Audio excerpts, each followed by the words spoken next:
नमस्कार दोस्तों, आप सभी का स्वागत है। और आपके लिए जो समरी सेशन हम लेके आ रहे हैं वहां पर मॉड्यूल बी की जो हमारी सेकंड यूनिट है, या ओवरऑल अगर हम बात करें तो 6 यूनिट है, जिसे हम कहते हैं प्रोडक्ट डेवलपमेंट, उसको आज हम लोग डिस्कस करने जा रहे हैं। तो फटाफट आप जुड़ जाइए, जिससे आपका रिवीजन भी आसानी से हो जाए और आपकी तैयारी भी हो जाए। ठीक है दोस्तों, तो आज हम लोग मॉड्यूल बी को डिस्कस करेंगे, यूनिट 6 को। ठीक है दोस्तों, तो मॉड्यूल बी यूनिट 6, और 6 यूनिट हमारी क्या कहती है? Product development process. तो प्रोडक्ट डेवलपमेंट प्रोसेस में जो हमारे इंपॉर्टेंट टॉपिक्स हैं जिनको हमें डिस्कस करना है, सबसे पहले प्रोडक्ट डेवलपमेंट प्रोसेस समझेंगे, प्रोडक्ट लाइफ साइकिल को समझेंगे, प्रोडक्ट लाइन ऑफ बैंकर को हम लोग समझेंगे, डिपॉजिट प्रोडक्ट्स यानी लाइबिलिटी प्रोडक्ट के बारे में समझेंगे, एसेट्स प्रोडक्ट के बारे में समझेंगे, और अदर प्रोडक्ट्स के बारे में। और ये हम ऑलरेडी पढ़ भी चुके हैं लास्ट क्लास में। सो अदर फी बेस्ड सर्विसेज, अगर थर्ड पार्टी प्रोडक्ट्स की बात करें उनको समझेंगे, न्यू प्रोडक्ट डेवलपमेंट और स्टेज इन न्यू प्रोडक्ट डेवलपमेंट। ठीक है दोस्तों, तो ये इंपॉर्टेंट कंसेप्ट्स हैं, जिनको ये इंपॉर्टेंट पॉइंट्स हैं इस यूनिट के, जिनको हम लोग आज कवर करने जा रहे हैं। तो स्टार्ट करते हैं अपनी क्लास को। सबसे पहले market segmentation in retail banking. जब हम मार्केट सेगमेंटेशन की बात करते हैं रिटेल बैंकिंग में, तो मेजर सर्विस आज provided by the bank at physical location. तो in case of retail banking, जब हम रिटेल बैंकिंग की बात करते हैं तो मेजर जो सर्विसेज बैंक ऑफर करता है अपने कस्टमर के लिए, वो अपनी फिजिकल जो लोकेशन है, यानी जो ब्रांच होती है बैंक की, वहां से प्रोवाइड करता है। Where customer can manage their money, जहां पर कस्टमर अपना पैसा जमा करता है, मैनेज करता है और इंटरेक्ट करता है स्टाफ के साथ रिगार्डिंग देयर सर्विस और the product which is offered by the bank. यानी बैंक रिटेल बैंकिंग के केस में अगर हम बात करें तो जो फिजिकल लोकेशन है उसको प्रेफर करता है। इसका मतलब है कि बैंक ब्रांच को प्रेफर करता है। और बैंक ब्रांच की अगर बात करें तो बैंक ब्रांच वह जगह होती है जहां पे कस्टमर जाता है, अपने पैसे को मैनेज करता है, स्टाफ से इंटरेक्ट होता है। और इंटरेक्शन का मेन ऑब्जेक्टिव होता है कि बैंक जो भी सर्विस और प्रोडक्ट कस्टमर को ऑफर कर रहा है उसके रिगार्डिंग कस्टमर को जो भी सेवाएं मिल रही हैं उसको कस्टमर गेन करे, अवेल करे। ठीक है दोस्तों, तो most of the services can provided eight ATM और थ्रू मोबाइल बैंकिंग प्लेटफॉर्म और इंटरनेट बैंकिंग और फोन बैंकिंग ऑल्सो। तो सबसे पहला कंसेप्ट तो आपने ये समझ लिया कि जहां पे फिजिकल लोकेशन, लेकिन अगर आज जब बात करें तो बैंक के पास वर्चुअल डिलीवरी चैनल या इलेक्ट्रॉनिक डिलीवरी चैनल भी है, जिसमें बैंक अपने प्रोडक्ट और सर्विसेज को ऑफर करता है एटीएम के थ्रू, इंटरनेट बैंकिंग के थ्रू, मोबाइल बैंकिंग के थ्रू। तो most of these bank have a broad customer base. Maximum bank ऐसे हैं जिनके पास रिटेल बैंकिंग अगर ऑफर कर रहे हैं तो बहुत बड़ा कस्टमर बेस होता है दोस्तों। And form a business strategy, bank often group their customer into categorized based on similar traits, a process known as customer segmentation और मार्केट सेगमेंटेशन। तो जब इतने बड़े कस्टमर बेस को बैंक अपनी सर्विसेज ऑफर करता है तो वो उन्हें कैटेगराइज कर देता है उनके इनकम के आधार पे, प्रोडक्ट के आधार पे, और यही प्रोसेस कहलाता है कस्टमर सेगमेंटेशन। ठीक है दोस्तों, चलिए प्रोडक्ट डेवलपमेंट प्रोसेस की बात करें तो a bank product can be defined as anything that has a capacity to provide the satisfaction, use and return desired by the customer। तो बैंक का जो भी प्रोडक्ट है, अगर हम प्रोडक्ट की बात करें तो उसकी जो डेफिनेशन है वो ये कहता है कि anything that has a capacity, कुछ भी ऐसी चीज जिसके अंदर ये कैपेसिटी है कि वो कस्टमर को सेटिस्फाइड कर दे, कि कस्टमर उसको जब यूज करे तो उसको रिटर्न महसूस हो, तो उसी को क्या कहा जाता है? प्रोडक्ट। और प्रोडक्ट लाइफ साइकिल किसकी बात करें? प्रोडक्ट लाइफ साइकिल की बात करें, प्रोडक्ट लाइफ साइकिल की बात करें, या अगर हम बात करें पीएलसी, इसे हम लोग क्या कहते हैं? पीएलसी, प्रोडक्ट लाइफ साइकिल, यानी पीएलसी। तो ये एल है दोस्तों। प्रोडक्ट लाइफ साइकिल में चार, किसी भी प्रोडक्ट को डेवलप करने से लेके उसके लास्ट समय तक का जो समय होता है वो 4 स्टेजेस में डिवाइड होता है। इसी को कहा जाता है प्रोडक्ट लाइफ साइकिल। जो पहली स्टेज होती है उसे इंट्रोडक्शन, यानी वो प्रोडक्ट जब बाजार में आया और वो बाजार में उपलब्ध है अब परचेस करने के लिए, शुरुआती दौर में जब उसकी अवेयरनेस बिल्कुल लेस है, उसे कहा जाता है इंट्रोडक्शन स्टेज। फिर इसके बाद होती है ग्रोथ स्टेज, यानी थोड़ी सी अवेयरनेस मार्केट में फैली और उस प्रोडक्ट को अब ज्यादा लोग जान रहे उसके बारे में, तो उसको परचेस कर रहे या अवेल कर रहे, तब उस प्रोडक्ट की स्टेज होती है ग्रोथ स्टेज। थर्ड होती है मैच्योरिटी, यानी अब प्रोडक्ट की सबसे ज्यादा अवेयरनेस है, सबसे ज्यादा प्रोडक्ट को यूज किया जा रहा है, वो अपने कंजम्पशन के पीक पर है, तो उस स्टेज को कहा जाता है मैच्योरिटी। और अगर इस समय के बाद का समय, अगर कंपटीटर वैसा ही, जैसे जो प्रोडक्ट मार्केट में सबसे पीक पे होता है तो कंपटीटर भी चाहता है कि ऐसा ही प्रोडक्ट हम भी मार्केट में उपलब्ध कराएं। तो जब कस्टमर ऐसा ही प्रोडक्ट मार्केट में उपलब्ध कराता है वैसे ही सर्विसेज के साथ और उससे अच्छी सर्विस के साथ, तो अगर ये वाला जो प्रोडक्ट मैच्योरिटी पे था, अगर इसमें वैल्यू एडेड सर्विसेज ऐड नहीं की जाएंगी समय के साथ, तो वो प्रोडक्ट फिर डिक्लाइन पोजीशन में चला जाएगा, यानी उसका कंजम्पशन डाउनवर्ड होने लगना शुरू हो जाएगा। तो उसी को कहा जाता है डिक्लाइन या सैचुरेशन। ठीक है दोस्तों, तो अगर हम प्रोडक्ट लाइफ साइकिल की बात करें तो सबसे पहली स्टेज कौन सी होती है? इंट्रोडक्शन। दूसरी स्टेज होती है ग्रोथ। तीसरी होती है मैच्योरिटी। चौथी होती है डिक्लाइन। अब यहां से क्वेश्चन क्या आता है? सबसे पहला क्वेश्चन बनता है which one is the stage of product life cycle. इनमें से कौन सी स्टेज है प्रोडक्ट लाइफ साइकिल की? तो इन चार में से अगर कोई भी नाम मिलता है तो आप टिक लगा देंगे, it is a stage of product life cycle. और यह क्वेश्चन ऐसे आ सकता है कि which one is not a stage under product life cycle, तो इनमें से जो नाम नहीं होगा वो लग जाएगा कि ये प्रोडक्ट लाइफ साइकिल का स्टेज नहीं है। क्वेश्चन ये है, जो सेकंड क्वेश्चन बनता है वो ये बनता है कि प्रोडक्ट की सेल किस स्टेज में कितनी रहती है। ये क्वेश्चन हमेशा आता है किसके रिगार्डिंग? सेल के रिगार्डिंग। और आपने जो ग्राफ देखा होगा, आपकी बुक में भी देखा होगा, वो हमेशा टाइम और सेल के बीच में ही किसी प्रोडक्ट का ग्राफ बना हुआ है। तो अगर आप देखोगे तो जो प्रोडक्ट लाइफ साइकिल का ग्राफ है वो इस तरह से बनता हुआ आपको दिखाई देगा। सबसे पहले थोड़ा सा कलर चेंज कर लें जिससे कि आपको समझ में आए। सबसे पहली स्टेज होती है इंट्रोडक्शन स्टेज, जब प्रोडक्ट को मार्केट में इंट्रोड्यूस किया जाता है और यहां बहुत लेस अवेयरनेस है। तो अगर आप देखोगे तो यहां पे सेल सबसे लेस है, ये सेल का ग्राफ है।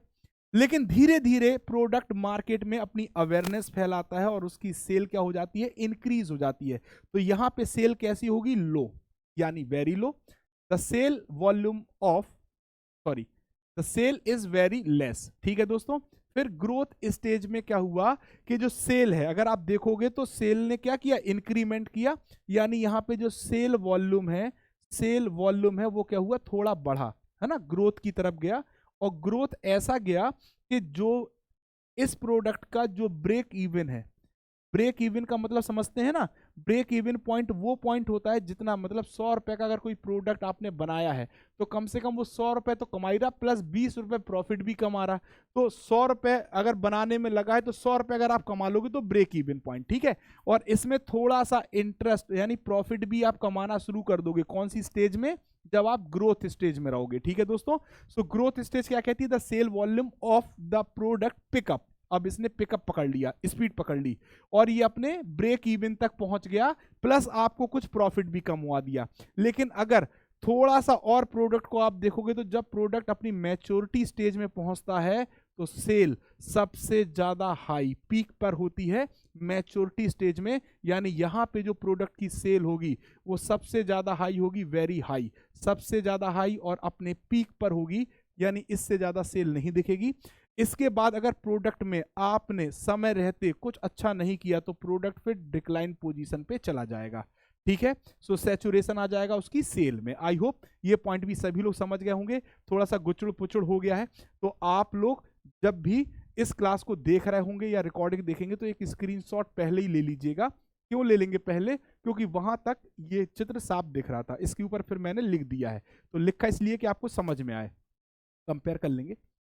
तो how many product life cycle में कितनी स्टेज होती है? 4। ठीक है, सबसे पहली introduction, sale very less, growth stage पे क्या हो रहा है? ग्रोथ स्टेज की अगर हम बात करें तो सेल आपका बढ़ रहा है, पिकअप हो रहा है, यानी ब्रेक इवन तक और प्लस प्रॉफिट कमा रहा है। फिर होता है मैच्योरिटी में सेल वॉल्यूम वेरी हाई, यानी अपने पीक पे होता है। और फिर होता है डिक्लाइन, जहां पर आपकी सेल डाउनवर्ड जा रही होती है, यानी सैचुरेशन की तरफ जा रही होती है।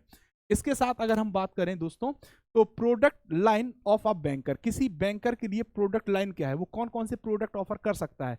तो सबसे पहले आपने पढ़ा था डिपॉजिट प्रोडक्ट या लाइबिलिटी प्रोडक्ट, फिर एसेट्स प्रोडक्ट और अदर प्रोडक्ट। तो डिपॉजिट प्रोडक्ट में आप सभी लोग जानते हैं कासा और राफा। ठीक है दोस्तों, राफा को ही कहा जाता है टर्म डिपॉजिट। क्या कहा जाता है? Term deposit. ठीक है दोस्तों, डिपॉजिट। और कासा को ही कहा जाता है डिमांड डिपॉजिट। क्या कहा जाता है? Demand deposit. ये हम सभी लोग जानते हैं। इसी के बाद एसेट्स प्रोडक्ट में क्या आ जाते हैं? लोन्स। क्या आ जाते हैं? लोन्स आ जाते हैं। चाहे वो होम लोन हो दोस्तों, कौन सा लोन? होम लोन हो। चाहे वो ऑटो लोन हो, कौन सा लोन हो? Auto loan. चाहे वो एजुकेशन लोन हो, एजुकेशन लोन। और चाहे फिर वो क्या हो दोस्तों? Personal loan. क्या हो? Personal loan. पर्सनल लोन, ठीक है, पर्सनल लोन हो। ठीक, ठीक है। अब अदर प्रोडक्ट में आपने पहले ही पढ़ा है, यहां पे आपको आपको आ जाएगा एटीएम कार्ड या डेबिट कार्ड, या आप इसके साथ साथ क्रेडिट कार्ड एक्सेट्रा लगा दे। ठीक है दोस्तों, तो ये प्रोडक्ट होंगे जो आपको ऑफर किए जाते हैं। तो सबसे पहले हम लोग बात करेंगे किसकी? प्रोडक्ट की। अब प्रोडक्ट की अगर हम बात करें तो प्रोडक्ट को के लिए दो परिभाषाएं इंपॉर्टेंट हैं। एक होता है कोर प्रोडक्ट। क्या होता है? Core product. और क्या होता है? Augmented product. तो बैंक का जो बेसिक प्रोडक्ट है जो बैंक ने जारी किया, जैसे सेविंग अकाउंट, कौन सा अकाउंट? सेविंग अकाउंट, है ना। या बैंक ने जारी किया करंट अकाउंट। क्या किया? करंट अकाउंट, है ना, करंट अकाउंट। या बैंक ने कोई लोन जारी किया, लोन। ठीक, लोन, लोन, लोन अकाउंट।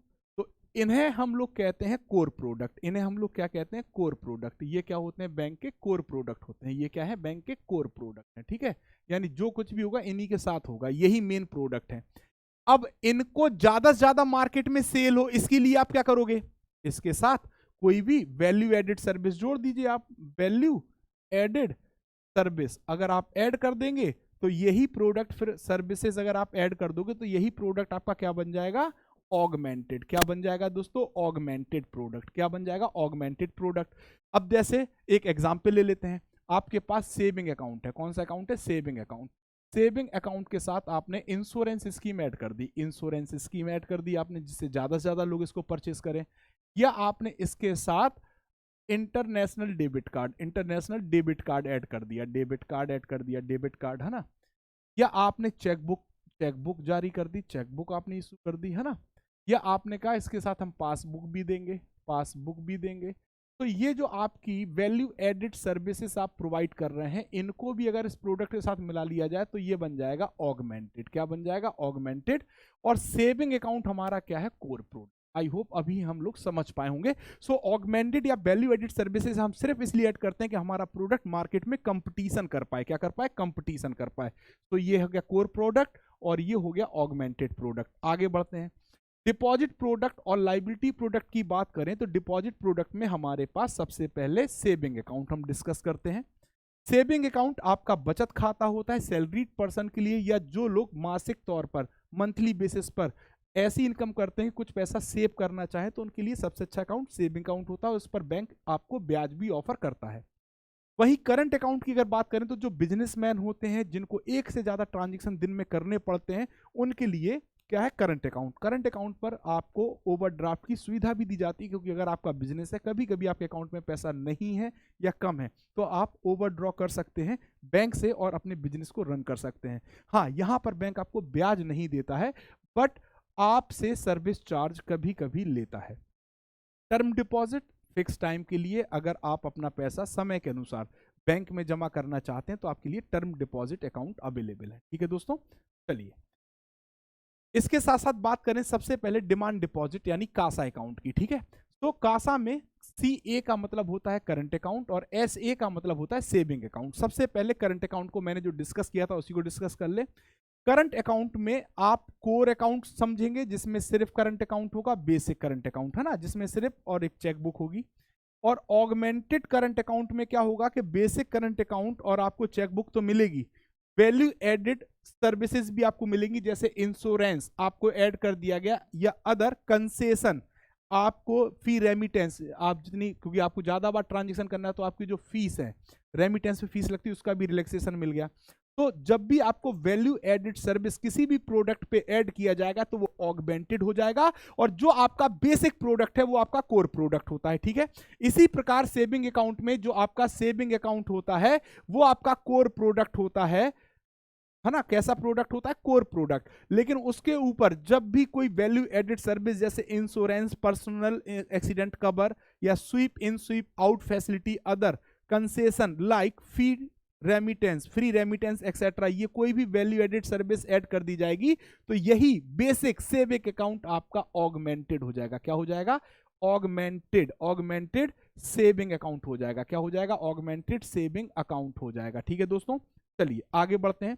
अब टर्म डिपॉजिट की बात करें तो सबसे पहले टर्म डिपॉजिट में आपको मिलता है रिकरिंग डिपॉजिट, आरडी जिसे आप कहते हो। तो आरडी का सबसे बड़ा फायदा क्या है, सबसे बड़ा फायदा deposit can be built up on a monthly basis. आपने मान लीजिए एक आरडी खोल ली, आपने एक आरडी ऑपरेट कर ली, मान लीजिए आपने एक रिकरिंग डिपॉजिट अकाउंट ओपन कर लिया। ठीक है दोस्तों, अब इसमें आपने क्या कहा कि आपने 1,000 रुपए का आरडी अकाउंट खोला, तो हर महीने आप 1,000 रुपए जमा करते चले जाएंगे, है ना। और ये तब तक जमा करेंगे जितने समय के लिए आपने ये अकाउंट खोला है। सपोज आपने 3 साल के लिए खोला है, तो 1 साल में आपका 12,000 जमा हो रहा है, दूसरे साल में आपका 12,000 और जमा हो जाएगा, तीसरे साल में 12,000 और जमा हो जाएगा, यानी 12 तिया 36,000 रुपए आप 3 साल में अपना प्रिंसिपल जमा करेंगे, प्लस इस पे आपको क्या मिलेगा, ब्याज मिलेगा। जितना भी परसेंटेज अलाउड होगा वो आपका रिकरिंग डिपॉजिट अकाउंट कहलाएगा। ठीक है, इसी प्रकार फिक्स्ड डिपॉजिट में क्या होता है कि आप एक फिक्स अमाउंट को फिक्स टाइम के लिए फिक्स टाइम के लिए आप बैंक में जमा कर देते हैं, तो इसे हम फिक्स डिपॉजिट अकाउंट कहते हैं। So deposit offered for a fixed period, है ना, ऑप्शन टू रिसीव इंटरेस्ट। अब इस पे आपको जो इंटरेस्ट मिलना, आप या तो मैच्योरिटी के बाद ले लो, या आप मंथली बेसिस ले लो, half yearly basis, quarterly basis, जैसे भी आप लेना चाहें आप ले सकते हैं। तीसरा होता combination term deposit, combination of recurring deposit and fixed deposit known as combination of term deposit. Different combination are structured. The first part will be in the form of RD and second part will be in the form of fixed deposit. ठीक है दोस्तों, अब deposit account की बात कर लेते हैं। The relation between the bank, अब देखो जब भी आप पैसा जमा करते हो, यानी जो कस्टमर है, अगर कस्टमर क्या है, डिपॉजिट करने जा रहा है, क्या करने जा रहा है, डिपॉजिट करने जा रहा है, कहां पे, बैंक में, तो यहां पे जो कस्टमर होगा वो क्या बन जाएगा, डेप्टर, और जो बैंक होगा वो क्या बन जाएगा, क्रेडिटर। ये क्या बन गया, डेप्टर, ये उधार दे रहा है तो डेप्टर हो गया, और ये जो पैसा उधार ले रहा है वो क्या हो गया, सॉरी उल्टा बोल दिया मैंने, डिपॉजिट करने में कस्टमर बन जाएगा क्रेडिटर, है ना, और ये क्या हो जाएगा, डेप्टर। ठीक, और अगर यही लोन की कंडीशन बन जाए तो ये क्या बन जाएगा, क्रेडिटर, और कस्टमर क्या बन जाएगा, डेप्टर। ठीक है, तो यही लिखा है the relation between the bank and the depositor, bank और डिपॉजिटर। तो बैंक क्या बन गया यहाँ पे, डेप्टर, और जो डिपॉजिटर है वो क्या बन गया, क्रेडिटर, जब जमा कर रहा। As saving deposit are a big component of CASA deposit for public sector bank, यानी पब्लिक सेक्टर बैंक के पास जो सबसे ज्यादा पैसा डिपॉजिट में आता है, किसमें डिपॉजिट में आता है, वो किससे आता है, करंट अकाउंट से। किससे आता है, करंट अकाउंट से। किससे आता है दोस्तों, करंट अकाउंट से आता है। ठीक है, करंट अकाउंट से आता है। Cooperative bank and major private sector bank, इसी में कोऑपरेटिव बैंक भी होते हैं, और मेजर प्राइवेट सेक्टर बैंक, ठीक है दोस्तों। चलिए, तो यहां पे अगर हम बात करें तो इनको अब इन बैंकों को जो पैसा डिपॉजिट के फॉर्म में मिल रहा है, ये लो कॉस्ट फंड होता है। क्या होता है, लो कॉस्ट फंड होता है, जो बैंक को आसानी से मिल जाता है। और इस फंड को बैंक क्या करता है, हाई यील्ड, क्या इस पे, हाई यील्ड पर क्या करता है, लोन प्रोवाइड कर देता है, यानी ज्यादा ब्याज पर लोन प्रोवाइड कर देता है। ठीक है दोस्तों, अब देखिए basic saving bank deposit account की बात कर लें तो basic saving bank deposit account को पहले क्या कहा जाता था, no frill account, no frill saving bank account होता था। और अगस्त 2012 में रिजर्व बैंक ऑफ इंडिया ने इसी नो फ्रिल अकाउंट का नाम बदल के क्या रख दिया दोस्तों, BSBDA, basic saving bank deposit account रख दिया। पहला statement basic saving bank deposit account के बारे में, the basic saving bank deposit account should be considered are normal banking services available to all, यानी अगर कोई भी व्यक्ति भारतवासी bank basic saving bank deposit account खोलना चाहे तो खोल सकता है। Normal banking services BSBD account के थ्रू सभी को प्रोवाइड की जाती हैं। ठीक है, second, this account cell not have the requirement of minimum balance, यानी जो BSBD अकाउंट है उसको जीरो बैलेंस पर खोलने की अनुमति दी गई है. So there is no need to maintain a minimum balance under BSBD account. Now next statement क्या कहता है? The service available in the account will include deposit and withdrawal of cash at bank branch as well as ATM. तो अगर आप पैसा जमा करना चाहते हैं, विड्रॉल करना चाहते हैं, आप बैंक ब्रांच से भी कर सकते हैं और आप ATM से भी कर सकते हैं. While there will be no limit on number of deposit that can be made under BSBD account, यानी अगर आप BSBD अकाउंट चला रहे हैं तो आप कितनी भी बार पैसा जमा कर रहे हैं, नो प्रॉब्लम. बट विड्रॉल में आपके लिए कंडीशन है, और आपको मैक्सिमम सिर्फ 4 विड्रॉल ही अलाउड किए जाएंगे, चाहे आप एक मंथ में चाहे आप ब्रांच से पैसा निकालिए चाहे ATM से. और अगर आप BSBD अकाउंट खोलते हैं तो आपको ATM कम डेबिट कार्ड प्रोवाइड किया जाता है, और इस समय आपको रूपे डेबिट कार्ड प्रोवाइड किया जा रहा है. ठीक है, चलिए. The above facilities will be provided without any charge. जितनी भी बातें ऊपर लिखी हैं इसके लिए कोई भी चार्ज बैंक आपके ऊपर नहीं लेगा आपसे. ठीक है दोस्तों, चलिए. BSBD में ही अकाउंट होता है थोड़े और मतलब रिलैक्सेशन के साथ स्मॉल अकाउंट या स्मॉल BSBD अकाउंट, जहां पर सिर्फ बेसिक बैंकिंग सर्विसेज आपको प्रोवाइड की जाती है, मिनिमम बैंकिंग सर्विसेज. क्यों? क्योंकि यहां पे जो KYC है वो कैसा होता है? सिंप्लीफाइड. कैसा होता है दोस्तों? सिंप्लीफाइड. कैसा होता है? सिंप्लीफाइड KYC यूज होता है. तो अगर आपके पास स्मॉल अकाउंट है तो आपको जो सर्विस है वो थोड़ी सी लिमिटेड हो जाएंगी. The aggregate of all credit in a financial year does not exceed ₹1 lakh. जितना भी क्रेडिट एक वित्त वर्ष में होगा वो 1 लाख से ज्यादा नहीं हो सकता है. The aggregate of all withdrawal, जितने भी विड्रॉल या ट्रांसफर होंगे एक मंथ में वो 10,000 से ज्यादा का नहीं हो पाएगा. आपके खाते में किसी भी समय 50,000 से ज्यादा का बैलेंस नहीं हो सकता.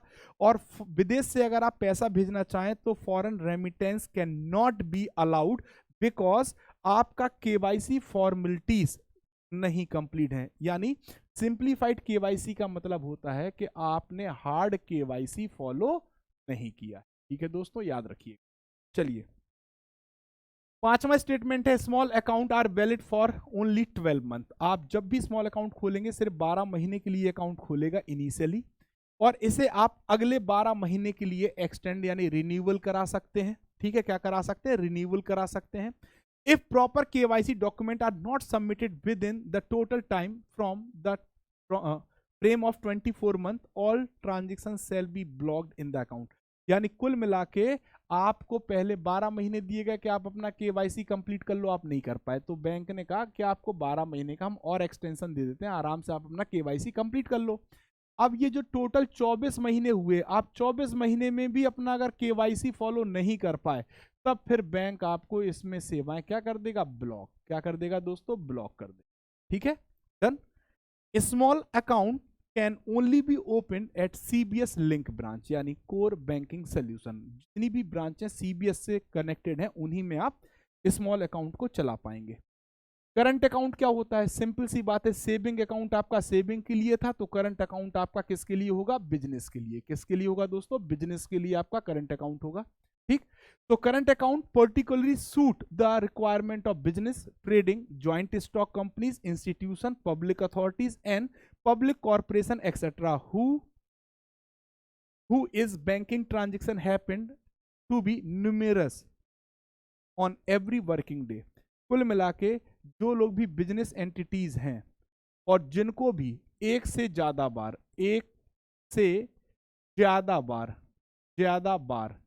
क्या करने की जरूरत है? ट्रांजैक्शन करने की जरूरत है, वो कौन सा अकाउंट यूज करते हैं? Current account. Need to transfer money more than 1 time, use current account. ठीक है दोस्तों, ठीक है. अब करंट अकाउंट अगर आपके पास है तो कुछ कैरेक्टरिस्टिक्स भी हैं. सबसे पहला RBI की directives, prohibited payment of interest on current account, यानी अगर कोई भी कस्टमर करंट अकाउंट बैंक के पास खोलता है तो किसी भी प्रकार का चार्ज उपलब्ध नहीं होगा. क्या? इंटरेस्ट आपको नहीं मिलेगा. There are no restriction on the number of amount of withdrawal in the account. Except in certain cases. आप कितना भी अमाउंट विड्रॉल कर सकते हैं अगर कुछ विशेष केसेस को छोड़कर, कोई रिस्ट्रिक्शन नहीं है, नो रिस्ट्रिक्शंस ऑन विड्रॉल्स। ठीक है दोस्तों, विड्रॉल्स। आपको इस अकाउंट पे ओवरड्राफ्ट की फैसिलिटी दी जाती है ना, और इसके लिए आपको परमिशन लेनी पड़ेगी, प्रायर अरेंजमेंट करने पड़ेंगे। आपको करंट अकाउंट पे चेकबुक भी इशू की जाती है जो सभी प्रकार के करंट अकाउंट पर अवेलेबल होती है। ठीक है दोस्तों, अब एसेट्स प्रोडक्ट की बात करें तो एसेट्स प्रोडक्ट बैंक दो प्रकार से ऑफर करता है। कितने प्रकार से? दो प्रकार से ऑफर करता है। सबसे पहले जो पहला एसेट्स प्रोडक्ट है वो है फंड बेस, जिसमें आपको डायरेक्टली फंड प्रोवाइड किया जाता है। जैसे आपने होम लोन लिया, या आपने ऑटो लोन लिया, या आपने पर्सनल लोन लिया, या एजुकेशन लोन लिया, या कोई अदर रिटेल लोन लिया जिसमें आपको डायरेक्ट पैसा बैंक प्रोवाइड करता है, तो उसे फंड बेस कहा जाता है। दूसरा अगर हम बात करें तो आपको bank non fund base finance भी प्रोवाइड करता है, जैसे आपने बैंक गारंटी यूज की या आपने लेटर ऑफ क्रेडिट को यूज किया। ठीक है दोस्तों, चलिए अब अगर हम बात करें तो किसी भी प्रोडक्ट के डेवलपमेंट में कौन कौन सी स्टेजेस होती हैं, हाउ मेनी और which are the stages of product development. सबसे पहले आपके दिमाग में प्रोडक्ट के लिए क्या आना चाहिए? आइडिया। सबसे पहले क्या आना चाहिए दोस्तों? आइडिया। क्या आना चाहिए? आइडिया आएगा आपका, आइडिया जनरेट होगा, जनरेशन आपका आइडिया आएगा। सेकंड आपका क्या होगा? आप आइडिया की स्क्रीनिंग करेंगे। क्या करेंगे? स्क्रीनिंग। क्या करेंगे दोस्तों? स्क्रीनिंग करेंगे। फिर क्या होगा? Concept testing. अब आपने जो भी स्क्रीनिंग की, जो कंसेप्ट आप लेके आए उसको पहले टेस्ट करोगे ना, तभी तो मार्केट में उतारोगे, तो टेस्टिंग करेंगे आप। फिर क्या करेंगे? बिजनेस एंड मार्केट एनालिसिस करेंगे, है ना, उससे हमें वाइबिलिटी बिजनेस की क्या है, या मार्केट में वो प्रोडक्ट की डिमांड कैसी है, कैसी, तो उसे कहते हैं बिजनेस एंड मार्केटिंग एनालिसिस। और इसके बाद आप अपने प्रोडक्ट को मार्केट में उतार देंगे जिससे कि कस्टमर्स को वो प्रोडक्ट अवेलेबल हो जाए। ठीक, तो न्यू प्रोडक्ट डेवलपमेंट में आपको 5 स्टेजेस का सामना करना पड़ता है। सबसे पहली स्टेज क्या है? Idea generation. दूसरी होती है आइडिया स्क्रीनिंग। तीसरी होती है कंसेप्ट टेस्टिंग। चौथी होती है बिजनेस एंड मार्केट एनालिसिस। और पांचवा होता है product test, marketing and commercialisation, यानी मार्केट में प्रोडक्ट को पहुंचा दिया गया। ठीक है दोस्तों, नाउ आगे अगर हम बात करें तो जो थ्योरी लेविट थे, जो लेविट साहब थे, है ना, थ्योडे लेविट, इन्होंने product over a period evolve on following lines. इन्होंने प्रोडक्ट के ऊपर कहा है कि एक निश्चित समय के बाद जो प्रोडक्ट होता है उसमें कुछ मतलब चेंजेस आते हैं। सबसे पहले क्या होता है? प्रोडक्ट आपका जेनरिक होता है। जब शुरुआत में आप कोई भी प्रोडक्ट लॉन्च करते हैं जेनरिक, जैसे आपने गेहूं पैदा किया तो गेहूं कोई भी पैदा कर सकता है, जेनरिक है। ठीक है, आपने चावल पैदा किया, कोई भी कर सकता है, जेनरिक है। तो ऐसा प्रोडक्ट जिसका कोई ब्रांड नेम नहीं है, जेनरिक। जैसे आपने दवाइयों के केस में सुना होगा कि जो कॉम्बिनेशंस के आधार पर दवाई दी जाती है उन्हें जेनरिक दवाई कहा जाता है, और जिन पे पेटेंट होता वो दवाई दूसरा नहीं बेच सकता, जिसके नाम पे पेटेंट है वही बेचेगा। तो यही चीज कही गई है, the generic product. The generic product is an unbranded product, जिसका भी कोई ब्रांड नेम नहीं है। गेहूं का कोई ब्रांड नहीं होता। उसी गेहूं को जब पीस के आटा बनाया जाए तो कोई आशीर्वाद के नाम से बेचता है, कोई शक्ति भोग के नाम से बेचता है, तो अनब्रांडेड। अब फिर क्या है? सेकंड, एक्सपेक्टेड प्रोडक्ट क्या होता है? The expected product represent the customers minimal purchase condition. यानी एक्सपेक्टेड प्रोडक्ट वो है कि कस्टमर कम से कम ऐसा प्रोडक्ट तो खरीदना चाहता ही है। फिर होता है ऑगमेंटेड प्रोडक्ट। अब कस्टमर के अकॉर्डिंग आपने अपने प्रोडक्ट में अलग से वैल्यू एडेड सर्विसेज ऐड कर दी जिससे कस्टमर को वो प्रोडक्ट ज्यादा पसंद आए, उसे ऑगमेंटेड प्रोडक्ट कहा जाएगा। और फिर होता है पोटेंशियल प्रोडक्ट, यानी आपने वो सब कुछ कर दिया जो एक कस्टमर एक्सपेक्ट करता था, और अब आप ये समझ रहे हो कि ये प्रोडक्ट बिकेगा ही, that is called potential product. ठीक है दोस्तों, नाउ प्रोडक्ट पॉलिसी क्या होती है? जब भी कोई प्रोडक्ट आता है तो उसकी पॉलिसी क्या होती है? सबसे पहले appraisal of the product line and individual product. तो हर एक इंडिविजुअल प्रोडक्ट को और प्रोडक्ट लाइन को अप्रेजल यानी मूल्यांकन किया जाएगा। फिर सेकंड पे डिसीजन ऑन प्रोडक्ट डिफरेंशिएशन। आप प्रोडक्ट के ऊपर डिसीजन लेंगे कैसे इसको डिफरेंशिएट किया जाए फ्रॉम अदर प्रोडक्ट। प्रोडक्ट की पोजीशनिंग, आप टॉप 2 में रखना चाहते हैं अपने प्रोडक्ट को, आप टॉप 5 में रखना चाहते हैं, आप टॉप 1 में रखना चाहते हैं, या आप एक नॉर्मल प्रोडक्ट है, बिके, पोजीशनिंग की कोई जरूरत नहीं। तो ये आप देखेंगे। ब्रांड डिसीजन, आपके ब्रांड का मतलब ब्रांड के नाम से जाएगा। डिसीजन ऑन पैकेजिंग और न्यू प्रोडक्ट डेवलपमेंट। तो ये होती है प्रोडक्ट पॉलिसीज जिनको आपको फॉलो करना होता है। ये वो प्रोडक्ट पॉलिसीज हैं जिनको फॉलो करते हैं। तो ये थी हमारी क्लास दोस्तों। एक छोटे से समय में आपका रिवीजन कंप्लीट कर दें, कंप्लीट नॉलेज के साथ, और वो सभी पॉइंट कवर किए जाएं जो आपकी किताब में हैं, जिनसे प्रश्न आ सकते हैं। तो ये था मॉड्यूल बी यूनिट 2 यानी ओवरऑल यूनिट 6 प्रोडक्ट डेवलपमेंट। और इस क्लास के नोट्स आप हमारे टेलीग्राम चैनल JAIIB CIB वाला पर ले सकते हैं। तो आज के लिए बस इतना ही। Thank you very much. Next unit के साथ फिर मिलेंगे शॉर्ट टाइम पीरियड में, फुल समरी, फुल कंसेप्ट के साथ। Thank you very much.